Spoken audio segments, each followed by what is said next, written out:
Hello everyone, my name is Sanjay Joshi and welcome back to the channel. हम लोग जब भी सीएफए रिलेटेड वीडियोस देखते हैं यूट्यूब पे तो मोस्टली एक जैसी वीडियोस होती हैं कि रोड मैप टू सक्सेस क्या है, क्या करना है, क्या नहीं करना है, क्या सक्सेस प्लान होना चाहिए। लेकिन ये सब बहुत इंपॉर्टेंट है, मैं मानता हूँ।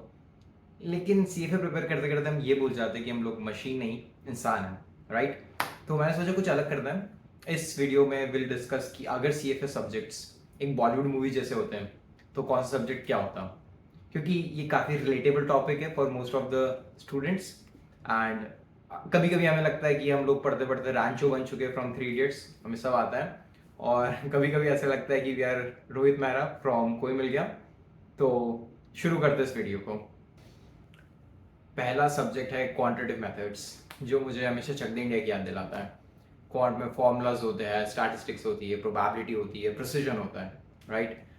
क्योंकि क्वांट में कुछ कुछ ऐसे भी क्वेश्चन होते हैं जिनको देख के सिर्फ एक चीज़ याद आती है, 70 मिनट। सिर्फ 70 मिनट है तुम्हारे पास और वो भी कम पड़ जाते हैं। जैसे हॉकी टीम बिना स्ट्रैटेजीज के नहीं जीत सकती, वैसे अगर क्वांट में आपको फॉर्मूलाज याद नहीं है तो फिर देयर इज नो चांस कि आप पास हो सकते हो सब्जेक्ट में। Moving on to economics. Economics मुझे हमेशा फिर हेरा फेरी की याद दिलाता है, क्योंकि उस आइकॉनिक पिक्चर की इतनी अच्छी अच्छी लाइन से जो असली इकोनॉमिक इन्वायरमेंट में बहुत अच्छे से फिट बैठती है। जैसे जब जब मार्केट में इन्फ्लेशन बहुत ज़्यादा होता है, रिसेशन आने वाला है, अनसर्टेनिटी है, तो गवर्नमेंट सिर्फ एक ही डायलॉग बोलती है, अरे देवा, ये गड़बड़ है बाबा। और जब जब टैक्स भरने की बारी आती तो टैक्स पेयर सिर्फ एक ही डायलॉग बोलता है। 5 करोड़ देगा।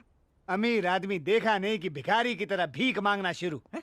अगला सब्जेक्ट है कॉर्पोरेट फाइनेंस। कॉर्पोरेट फाइनेंस मुझे हमेशा गुरु की याद दिलाता है, क्योंकि it is all about raising capital, managing debt and increasing share holders value, right? जैसे अभिषेक बच्चन उस पिक्चर में अपना एम्पायर बनाना था, उसको संभालना है, that is all corporate finance. और जब जब हम वैक पढ़ते हैं तो उसको पढ़ते टाइम ऐसे ही लगता है कि गुरुकांत देसाई अपने शेयर होल्डर्स को बोल रहा हो कि बिजनेस बढ़ेगा तभी तो फायदा होगा।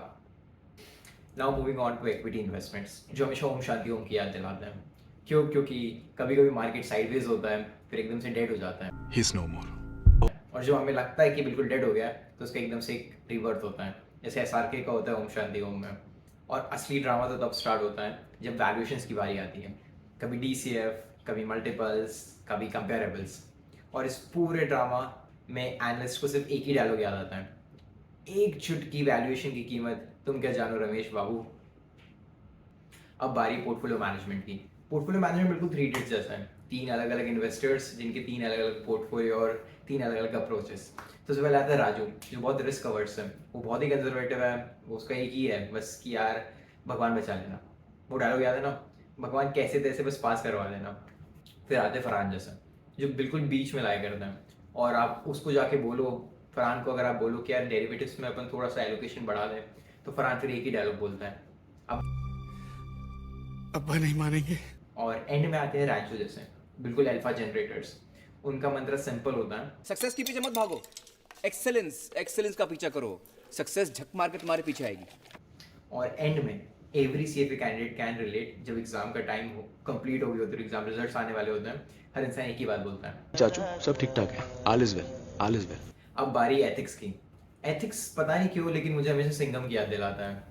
जैसे एथिक्स में लॉ, ऑर्डर, इंटीग्रिटी बहुत इंपॉर्टेंट है, वो सारी क्वालिटी सिंघम में होती हैं।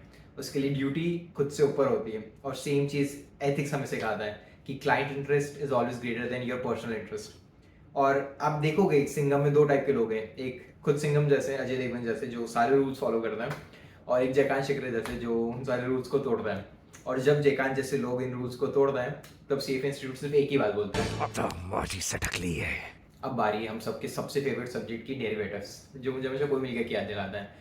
मुझे लगता है कोई मिल गया सबसे बेस्ट पिक्चर है डेरिवेटिव्स जैसे सब्जेक्ट को समझाने के लिए। जब आप पहली बार फ्यूचर, ऑप्शन, स्वाप से सब पढ़ते हो तो all of this looks like an alien concept कि ये क्या चीज़ है। वो ऑप्शन प्राइसिंग की कैलकुलेशन सॉल्व करना, और मन में एक ही डायलॉग याद आता है। मुझे कुछ दिखाई नहीं दे रहा माँ। और इन सब के बाद जब फाइनली एंड में जब हम पूरे डेरिवेटिव सीख लेते हैं, उसके बाद भी सिर्फ मन में एक ही इच्छा होती है कि हमें भी एक जादू मिल जाए जो बाहर धूप में बैठे और हमारे क्वेश्चंस यहाँ अंदर सॉल्व हो जाए। Now moving on to the next subject, fix income. Fix income सुनते ही हमारे मन में कुछ शब्द अपने आप पॉपअप हो जाते हैं, coupons, patience, down side protected, और ये सारे शब्द एक पिक्चर से एग्जैक्टली अलाइन होते हैं, which is M S Dhoni the untold story. और जैसा धोनी कहते हैं, बोले जो कोयल बाहों में। अरे नहीं, जैसे धोनी कहता है कि आप प्रोसेस पे ध्यान दो, रिजल्ट अपने आप आएगा, राइट? वो एग्जैक्टली फिक्स इनकम इन्वेस्टमेंट्स से अलाइन होता है। और फिक्स इनकम इन्वेस्टमेंट्स में इतने सारे सब्जेक्ट हैं, स्पेशली CFA लेवल 1 में, कि आप उनको बार बार पढ़ो, उनको एक बार सीख लो, उसके बाद भी आपके मन में एक ही डायलॉग आता है, करने से नहीं होगा, हमको और मेहनत करना पड़ेगा। अब बारी है जो सब्जेक्ट सबको सबसे इजी लगता है, ऑल्टरनेट इन्वेस्टमेंट्स, जो मुझे हमेशा गली बॉय की याद दिलाता है, क्योंकि alt is all about high risk high reward, Murad mindset, right? क्योंकि VC एंजल इन्वेस्टर्स 10 स्टार्टअप में इन्वेस्ट करते हैं और उसमें से एक स्टार्टअप होता है जो असली में यूनिकॉर्न बनता है, और उस पूरी प्रोसेस में वो VC और एंजल इन्वेस्टर्स के मालिक सिर्फ एक ही बात सोच रहे होते हैं कि अपना टाइम आएगा। अब बारी है फाइनेंशियल स्टेटमेंट एनालिसिस की, जो मुझे हमेशा द बिग बुल की याद दिलाता है, जो हर्षद मेहता स्कैम पे बनी हुई है, उस पर एक सीरीज भी, scam 1992।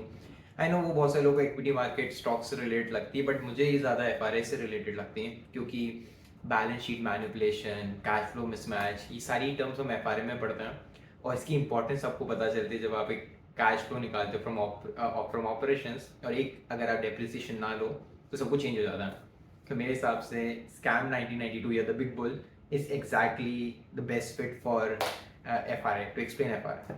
So thank you everyone, this is from my side. ये सब मेरी पर्सनल ओपिनियन से मुझे क्या लगता है कौन सी मूवी किस सब्जेक्ट से ज़्यादा रिलेटेड है, बट आप कमेंट बॉक्स में जाइए और मुझे बताइए कि ऐसी और कोई पिक्चर से जो इन सब्जेक्ट से ज़्यादा रिलेटेड है,